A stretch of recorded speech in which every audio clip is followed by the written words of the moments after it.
Hi friends, how's it going today? Chelsea Base here. I hope you're having a good day and I hope that you've had a wonderful Christmas and New Year's, and let's just get into this video.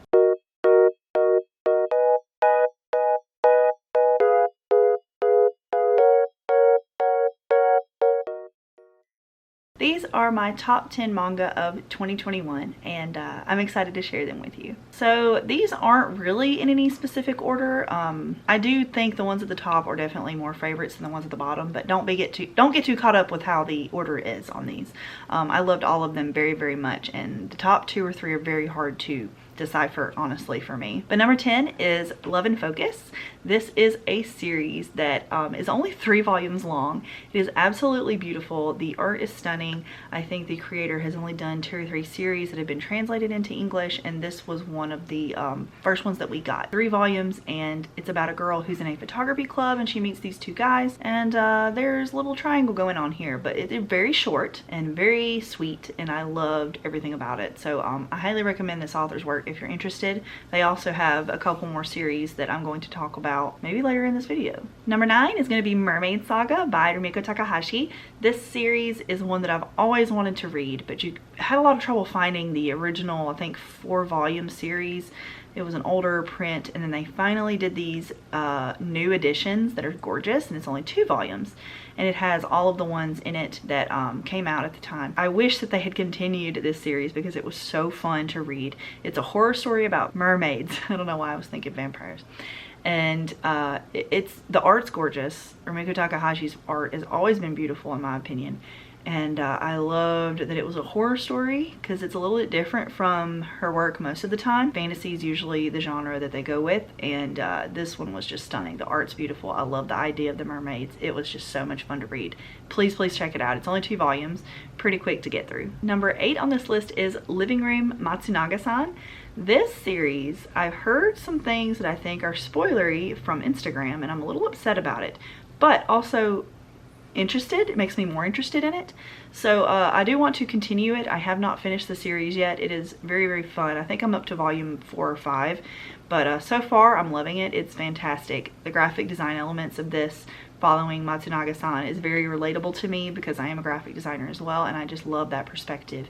The characters are very enjoyable and fun to read from, and I'm interested to see where this goes because it could be weird, but it could also be really sweet. So we'll see from here how this goes because I'm very, very intrigued. Number 7 is a very, very charming manga that I think everyone should check out. It is Life Lessons with Uramichi Onisan. This is a comedy about a 30-something-year-old man who is a very talented gymnast, but instead of being a gymnast for his career, I forget why, he is a children's TV show host / performer. So he sings and dances and draws and just communicates with the children of this TV show. He's like the host of it. And it's so funny. It's so cute and relatable. There's a lot of really dark humor in this. So if you're not one of the people who thinks the end of the world talk is funny, it might not be for you, but if you're someone who thrives on dark humor, this is a great manga for you. And I hope and hope and hope that they continue making this because it is so fun. And there is some stuff going on in the longevity of the series. It's not just all skits and stuff. At the beginning it kind of starts that way, but I think there is some really good friendship things going to be happening within this, and maybe Uramichi finds something to be happy about, and I think that's going to be really cute. Number 6 on this list is Those Not So Sweet Boys. This is also by the same author as Love and Focus. This is their new ongoing series that is being published in English. It is longer than anything they've ever published in English as far as I know. It is so cute. It is about these, I think, 4 or 5 boys and this one girl who has to get them to come back to school because they're all hoodlums for some reason or another, and they stop coming to school, and there's rumors about them, and she's trying to help clear their name while also helping them open up. And it's very cute, very sweet, not too deep. Don't act like you're gonna get something that's like profound in this. This is just another shoujo, but it feels like I'm kind of reading Fruits Basket in a way. It gives me that same heart feeling that I had when I read that originally, and I recommend it for someone who's a fan of Fruits Basket because it is so sweet and so cute. Number 5 is a big fan favorite this year, and it is A Sign of Affection by Sue Morishita. Sue Morishita is a very talented artist and writing duo. They created Shortcake Cake and I think some other series that I have not yet read. This one is about a girl who's in college and she meets this guy. She is deaf, so she speaks with I think Japanese Sign Language. Correct me if I'm wrong. I know that she speaks with some type of sign language that is not very, very common, but maybe in the area where she lives it is. And he is a guy who is very interested in all languages, and he does not know sign language. So he meets her and he helps her out on the bus, and he realizes, hey, I'm interested in this girl and learning from her. So they become friends, and then they become more. So it's a romance between him and her and their friendship and the troubles they go through, and beautiful. It's precious. I need more of it. There's only like 3 or 4 volumes out at the moment, and I need more now. It's so cute and fluffy. Number 4 on this list is Waiting for Spring by Anna Shin. This is a basketball themed, very lightly basketball themed shonen or shoujo? Yes, shoujo.